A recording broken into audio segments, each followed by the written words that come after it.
Retired navy officer पर शिवसेना के कार्यकर्ताओं का हमला।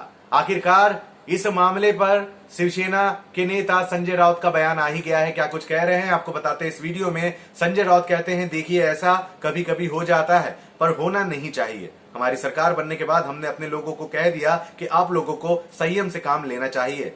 जब हम अपोजिशन में थे ऐसे ही रिएक्शन होते थे जैसा कि आज हमारे साथ दूसरे पार्टी के नेता कर रहे हैं, लेकिन यह हमला कोई सोच समझकर नहीं हुआ है। यह लॉ एंड ऑर्डर का मामला है, यह मैं जानता हूं। जब ये हादसा हुआ तो हमें मालूम नहीं था, मुझे भी नहीं मालूम था, मैं खुद दिल्ली में था। हम ये कहते हैं कि वो हमारे ही लोग हैं, हम ये नहीं डिनाई कर रहे हैं कि वो हमारे लोग नहीं हैं। मुझे भी नहीं मालूम था, मैं खुद दिल्ली में ही था, लेकिन मैं ये मानता हूं कि हमारे ही पार्टी के कार्यकर्ता रहे हैं। हमने उन पर कार्रवाई भी की है। हमारे दो शिवसेना प्रमुख उसमें थे, हमारे दो शिवसेना शाखा के प्रमुख उसमें थे। हमने अपने कार्यकर्ताओं को नहीं बोला जाकर मारपीट करो। उन पर जो हादसा हुई है उस पर हम कार्रवाई कर रहे हैं और ऐसा किसी के साथ भी बिल्कुल नहीं होना चाहिए। फिर वो कोई नेवी का अफसर हो, चाहे कोई पत्रकार हो, चाहे कोई मेरे जैसा नेता हो, या चाहे कोई विरोधी पक्ष नेता हो। आपको अपनी बातों को आगे बढ़ाते हुए संजय राउत ये भी कहते हैं, और जहां तक कार्टून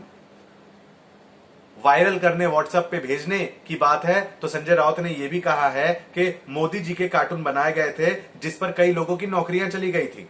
उन्होंने उत्तर प्रदेश के मुख्यमंत्री योगी जी को लेकर कहा है कि योगी जी पर कार्टून बनाया गया, तो जिन लोगों ने कार्टून बनाया उस पर बहुत बड़ी बड़ी कार्रवाई भी हुई है। यहां तक कि पश्चिम बंगाल में तो एक लड़की को जेल तक भेज दिया गया है। ऐसे में कार्टून बना करके किसी राय को सामने रखना कहीं ना कहीं बहुत ज्यादा गलत है।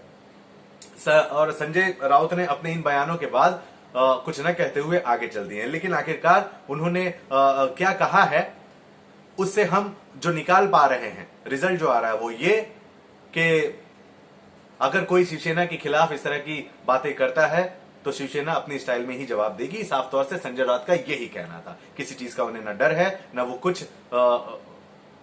आपकी क्या राय है दोस्तों, आप जरूर लिखिएगा। मैं अब क्या कहूं ज्यादा, आप खुद ही समझदार है।